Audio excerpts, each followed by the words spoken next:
नाजरीन आदाब, आप देख रहे हैं ईटीवी भारत का खास प्रोग्राम एक शायर।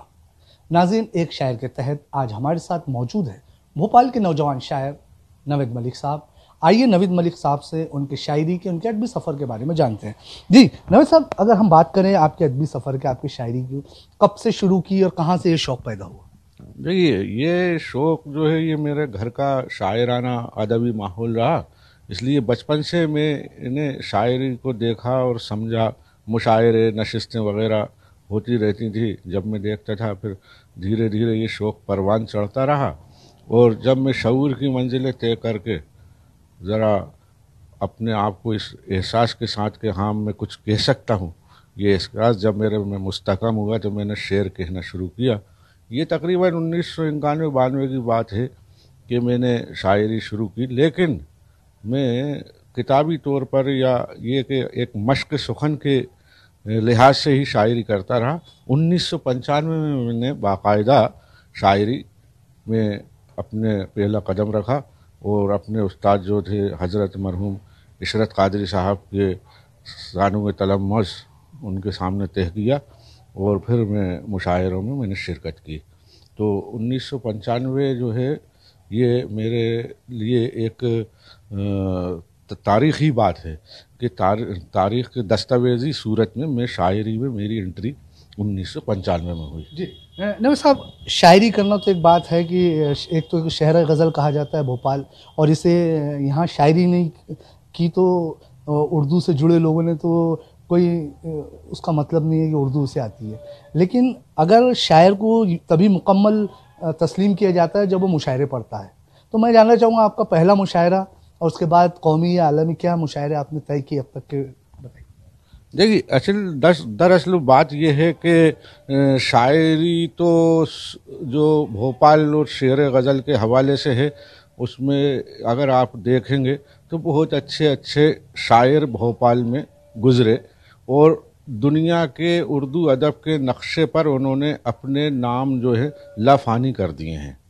ये अलग बात है कि भोपाल एक खानवादे की हैसियत या एक दबिस्तान की हैसियत रखता है, लेकिन उसे आज तक वो मुकाम हासिल नहीं हो सका। शायद उसकी वजह यह है कि ये वस्त हिंद में है, दिल्ली के भी करीब है, लखनऊ से भी कोई ज़्यादा दूर नहीं है। तो कभी लखनऊ का लखनवी रंग भी यहाँ पे आपको दिखेगा शायरी में, और दिल्ली की दबिस्तान दिल्ली का रंग भी नज़र आएगा। और यहाँ दोनों स्कूल जो हैं, दिल्ली और लखनऊ स्कूल को की इक्तिदा करने वाले जो शायर थे वो यहाँ उस्ताद शायर रहे हैं और उनके शागिर्दों में वो रंग नुमाया रहा है।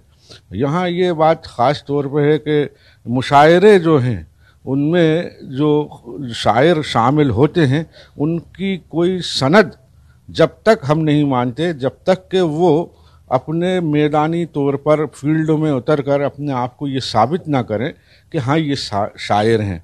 और आज के दौर में ये हो रहा है कि ये जो ज़राए इबलाग हैं, टीवी चैनल हैं जो मुशायरे कराते हैं, दिखाते हैं, ज़ायरीन नाजरीन उनको देखते हैं, या और दूसरे ज़राए व्हाट्सएप है या और भी बहुत से यूट्यूब है, लेकिन उससे ये आप बिल्कुल भी सनद नहीं दे सकते कि ये जो हम जिसका कलाम सुन रहे हैं, ये शायर जिसका कलाम पढ़ रहा है, ये शायर जो कलाम पढ़ रहा है ये उसका है या किसी और का लिखा हुआ है। दरअसल बात यह है कि शायरी तो नस नस में शायर के होती है, फितरत की तरफ से उसे वजीयत होती है। और सबसे पहले परख जो होती है वो इस बात से होती है शायरी की कि अगर शायर किसी दूसरे शायर की का कोई शेर या गज़ल सुना रहा है और अगर उसमें कोई लफ्ज़ उसे याद नहीं आ रहा तो उसको अटकना चाहिए, क्योंकि बेहर से खारिज वो पढ़ नहीं सकता अगर फितरी शायर है। और अगर वो फितरी शायर नहीं है और सिर्फ वो रट के आया है तो उसे एहसास भी नहीं होगा कि कहाँ वो गलत पढ़ गया। तो मुशायरों में हमें इस बात का ज़रूर फिर अंदाज़ा हो जाता है उनको सुनने के बाद नए शायरों को कि इनमें कौन असली है और कौन नकली है। जी नवीद साहब, अगर हम बात करें आपके अदबी सफ़र की और आपकी किताबों की बात करें, शायरों की किताबें बहुत निकलती है, आपके भी शेरी मजमू मंजर आम पे आए हैं। कितने मंजर आम पे आए हैं और आगे क्या तरतीब दे रहे हैं? देखिए, शेरी मजमूए का जहाँ तक सवाल है तो मेरा शेरी मजमूआ मैंने बहुत सब्र के साथ और इत्मीनान से निकाला, इसमें कोई उजलत या जल्दबाजी नहीं की। मेरे शेरी मजमूए का नाम है अहवाल वाकई। ये जो है इसमें गज़लियात भी हैं और नज़में जो पाबंद नज़में होती हैं वो भी हैं और आज़ाद नज़में भी हैं। इसके अलावा क़तात और रुबाइयात भी हैं। ये कुल मिलाकर ये जो मेरा शेरी मजमूआ है यहाँ रखा हुआ है, ये इसमें ये 272 पेज पर मुश्तमिल है।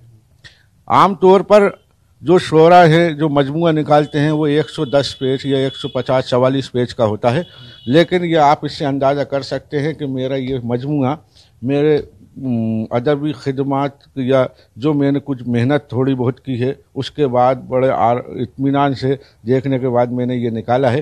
और ये मेरा मजमूआ जो है शेरी, इसमें माली ताउन भी मुझे मध्य प्रदेश उर्दू एकेडमी का हासिल हुआ और अल्हम्दुलिल्लाह इसके का इजरा मरहूम राहत इंदौरी साहब के दस्ते मुबारक से टैगोर हाल में हुआ था।